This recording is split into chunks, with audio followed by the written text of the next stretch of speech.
Ashama harka fuudhee akkam jirtan hordoftoota chaanala kooti kan taatan marti keessanuu nagaa rabbii lafaaf iddoo jirtanitti isiniif haa baay'atu akkam turtan akka isaa kana keessan ana obboleettiin keessan nagaa guuturraa afaa qaba nageenya na bukkee ture isin birallee haa jiraatu isiniin jecha namoonni chaanala kanaaf haara taatan subscribe like gochuudhaan maatii kootti dabalama kan maatii koo turtan immoo hanga yoona yaadawwan garaagaraatiin na deeggaraa turtan galatoomaa galata guddaa na biraa qabdan isiniin jechuu jaaladha.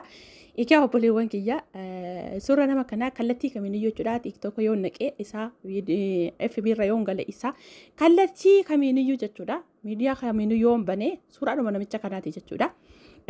Waan baay'ee na ajaa'ibe keessaa ijoollee dhiiraa biyya keenyaa jechuudha yeroo akka malee irraa gariin aaranii kan irraa dubbatan jiranii gariin immoo kan itti tolee baga jedhanii farra haasaantu jira jechuudha. Maaliif jennaani waa baay'ee tokko yaadadhe maaliif jennaani isinillee ijoollumti kan keenya ijoollee dhiiraa biyya keenya illee jechuudha.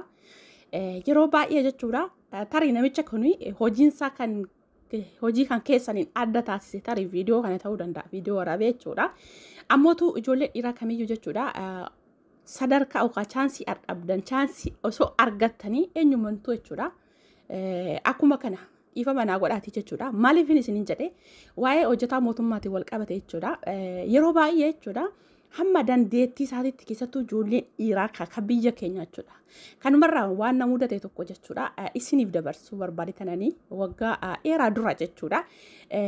Maaliifan kana isiniif jedhee chaansii dhaba yookaan namni akka kanatti yookaas ijoolleen shamaraa kan keenya kan biyya keenyaa jechuudha. Cubbuu dubachuudhaaf akka kan warra alaa kana miti. Maaliif shamarroonni warra alaa jechuudha dhimma ittiin qabani. Waan akkasii jechuudha. Fakkeenyaaf amma osuma beekanuu riyaasaa isheetii wajjinis namichi sun akkas ta'uusaa osoo beekaniyyuu dhimma ittiin qabanii jechuudha. Waa'ee akkasana hamma shamarran biyya keenyaa miti jechuudha. Shamarran biyya keenyaa garuu jechuudha osoo isinii niitii lammataan isirratti fuudhayyuu jettanii wayin immootu isheerratti hiriyaa godhachuu alatti tasuma odeeffannoodhaan isin dhageesse bultii ishee sana diigdi malee isa wajjin hin jiraattu. Beekamaadha kun hin beeknaus immoo waan argaa jirru jechuudha. Garuu warri alaa kun dhimma ittiin qaban bakka sanatti jechuudha. Kanaaf maal isiniin jechuu barbaadetananii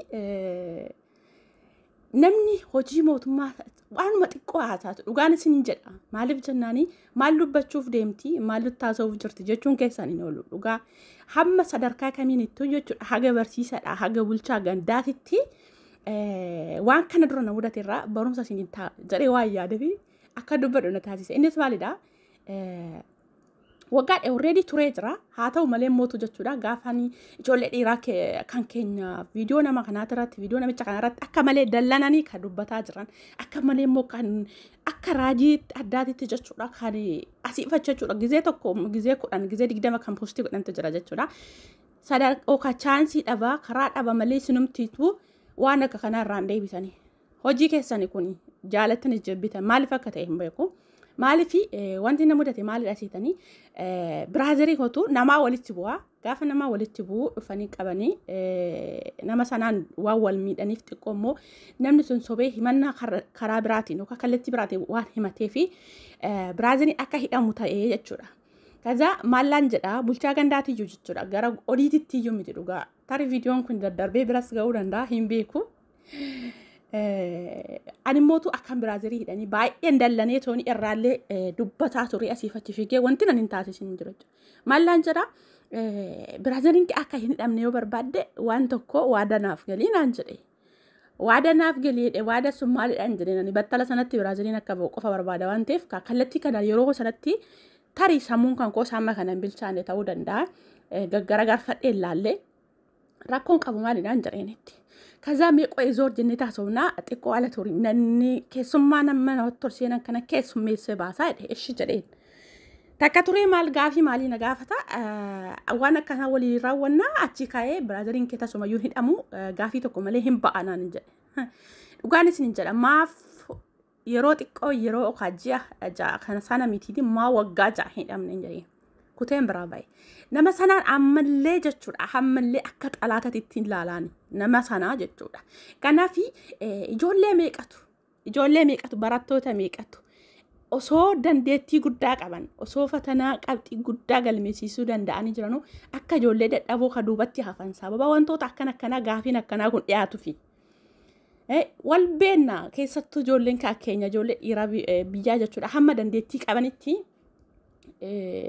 waan akka sanaa ammuma waan tokko isiniif xumuruudhaaf rakkattanii rakkoo keessatti gaafa isin argan ijoollee shamarranii jechuudha harkatti galfatanii karaa waan akkasii si xumurraa waan akkanaan waliin raawwadhu. Akkasumas immootu ergee waan biyyaa kanarraa moofee Finfinneetti waan hiriyaa kan koo turte maalidha biyya alaa kana deemuudhaaf yaalii gaggeessiti. Kanaafi meen beektan ijoollee baay'ee nama dallaalan ijoollee fidee biyyarraa as geessaa jiru kun jechuudha tokkoon jechuudha ijoolleen osoo hin jaalatan osoo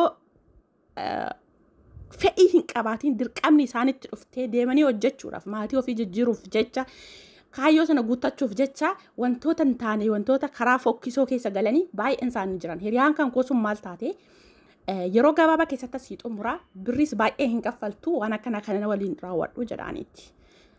Indidde micaayoo sun amma yoonallee hin deemne biyya alaa sana biyya keessa jirti amma yoonallee biyya keessa jirti waan sin ajaa'iboo jechuudha. Maaliif jennaani keessattuu amma warri balaaleffattan ijoolleen dhiiraa waan akkasitti irraa dubbattaniif akka dubbadhu na taasise maaliif jennaani ijoolleen dhiiraa kan keenya jechuudha eenyumtu jechuudha osoo beeknuu wajjin jettedha saree maaliif inuma deemtan eenyumtu keessanuu adaban qabdan garuu namichi kuni walumaa galatti ka guutuu addunyaatti kan inni gaafii ta'ee akkasumas immoo biyyi guutuun akka irraa dubbatu kan ta'e tokkoffaa viidiyoo muluusaa viidiyoo jiraachuu isaati. Sana alatti mootu warra hojjettoota kan inni waan kana waliin raawwate hundi isaanii hojjettoota mootummaa ta'uu isaaniiti. Kanaaf walumaa galatti dhugaan isin jedhaa wanti kun biyya keenya keessatti waan akkasitti babal'ate yookaas immoo namni baasee keessattuu keenya immoo ijoolleen hin dhofkatan dubartoonni biyya keenya waan akka kana akka sirritti jechuudha icitiiwwan akka kana dhofkachuuf yaalu. Kanaaf isinii ta'ee isinillee dandeettii qabaattanii akka namoota alaa kanatti osoo iddoo guddaa maallaqa qabaattanii nama 400 miti biyyattii guutuu osoo kan keessan ta'anii isin of jalatti bulchitanii itti jirtu. In argattan garuu chaansii akkasii jechuudha Itoophiyaan iyyatti waan taateef kanaafuu walumaa galatti jechuudha ijoollee baay'eenii osoo hin jaalatiin dirqamanii rakkoowwan adda addaa kanatti kan of gatan baay'ee isaanii jiranii baay'een isaanis kan argaa jirru keessattuu iyyuu dallaalaan fa'aa ijoollee irraa biyya fidee asitti geessaa jiru jechuudha dhugaan isiniin jedha. Birri isin gaafadhu waan akkasii gaafiiwwan akkasii jedhee kan ijoollee baay'eef gaafiin akkanaa dhiyaate ijoolleen nuyi kallattii kanaan hin tasmaammaanu waan akkanaatti hin gallu jedhanii kadidanii hamma yoonaa biyyallee jiran jiru kan deemanis immoo kallattii jijjiirratanii deemanis immoo hin jiranii. Kanaaf ijoolleemti ka biyya keenya warra dhiira baay'ee balaaleffatan shamarran illee yeroo balaaleffatanii hedduu natti tolti. Garuu mootu ijoollee dhiira gaafa akkasitti mataa qabatanii raayyitan gaafan argee akka dubbadhu taasisee jechuudha dhiifama naa godha waanuma jiruun dubbadhe wanti itti dabalee hin jiru.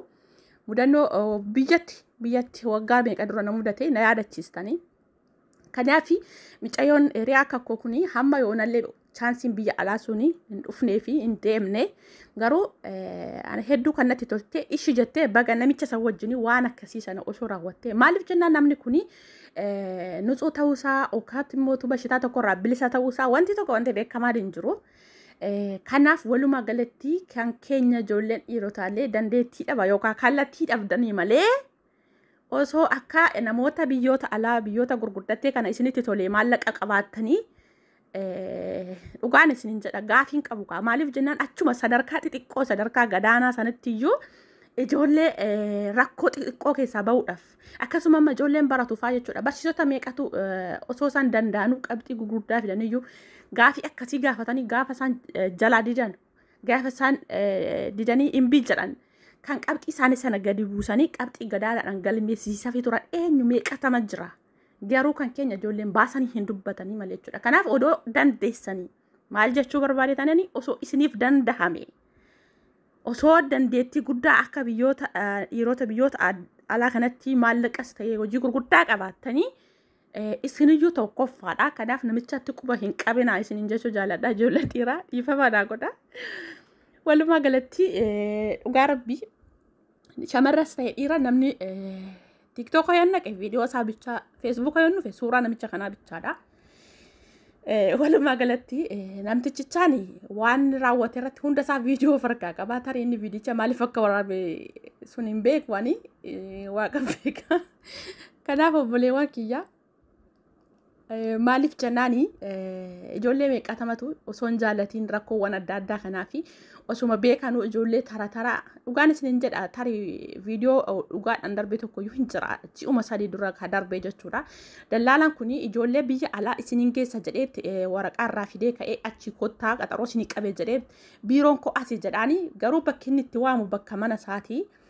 Achitti ijoolleen sun gaafa waan akkasii didan na fakkaata ijoollee sadii bakka tokkotti ajjeesee tarii viidiyoo sana namoonni baay'een ija keessanii agartanii jirtu waan qabatamaa ija kootiin argeedhaani. Ijoollee shamaraa sadii ajjeesee oddoodhuma isaa keessatti awwaale garuu gaafa dirqamni irra dhuftee qabamu namtichaani bakka itti awwaale sana dhaqee itti agarsiisee namatti jechuudha. Kanaaf ijoolleen keenyamti dandeettii dhaba keessaniif malee ijoollee shamaraati irratti eenyumtuyyuu waan akka kana maaliif osuma haadha manaa qabanu osoo bultii qabanu osoo jireenya qabanu ani maaliif akka ta'e hin beeku. Dhugaan isin jira ani imma wanti na mudate bulchaa gandaa kan isin jedhu haadha manaa qaba ijoollee qaba garuu mootu gaafa namni rakkoo tokkoof ijoolleen shamaraa waan tokko rakkatanii rakkoo tokkoon achiin karaa rakkoo sana itti fayyadamuu barbaadu jechuudha. Gaafii akkasiisan na gaafate garuu ani naddide biraazariin isin dhamu hin oolle hidhamee tooniyyuu gaafa dhugaan ba'ee ragaan dhufee ragaadhaan hamma ture ba'e bakka nama sana amma akka xalaataatti nan odanani yeroo baay'ee karaarra hin goraaf akka diina kootte jechuudha. Kanaaf iyyuu jechuudha walumaa galatti shamarran biyya keenya wanti shamarroota alaatiin adda isaan taasisu ishin jedha waan akka kanaa jechuudha. Abaluu wajjin jiraate amma fakkeenyaaf dubartoonni biyyoota gurguddattee hiriyaadhuma ta'anii hiriyaa lama ta'anii namichi sun immoo inni nama tokko ta'ee dhimma ittiin qaban osoo beekaniyyuu jechuudha nama isa wajjin maciisu jechuudha. Hin beeku garuu wallaalanii miti dhimma ittiin qaban garuu kan keenya immoo argitee miti osoo beektuu si bukkeetti wantoonni akkasii ta'ee miti osoo dhaga'anii arga miti dhageettittu namoota meeqatu bultiin isaanii sababa sanaan diigamaa namoota meeqatu nama sana haga lubbuu baasuu ka qoricha obaasu jira gaafa gamteef jechuudha. Kanaaf walumaa galatti namichaan kuni wanti inni akkuma guutuu addunyaatti gaafii biyyatti ta'ee viidiyoon kun hundi isaa jiraachuu isaati. Walumaa galatti yaa rabbi bara dhumaa keessa jirra. Waaqayyo araara isaa nuuf haa fidu. Egaa obboleewwan kiyyaa waan amma hoyyoon irraa dubbadheerra. Tarii bakka tokkotti mudannoon nama na mudate isin jedhe isin mudachuu danda'a. Namoonni isin mudate illee jiraachuu dandeessanii.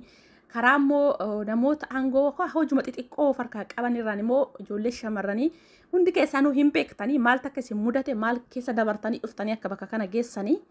Kanaaf yoo dogoggore dhiifaman isin jedha. Hanga viidiyoo biraa walitti deebinutti nagaan naaf turaa turtii gaariin isin jedha. Wanta mataa yookaas immoo qarqara qabeerraa dubbadde isiniif galuu dida taananii rakkoon qabu ifa baaseen isiniif dubbadda. Yaada qabdan koomentii jalatti na barreessaa. Turtii gaariin isin jedha nagaan naaf turaa.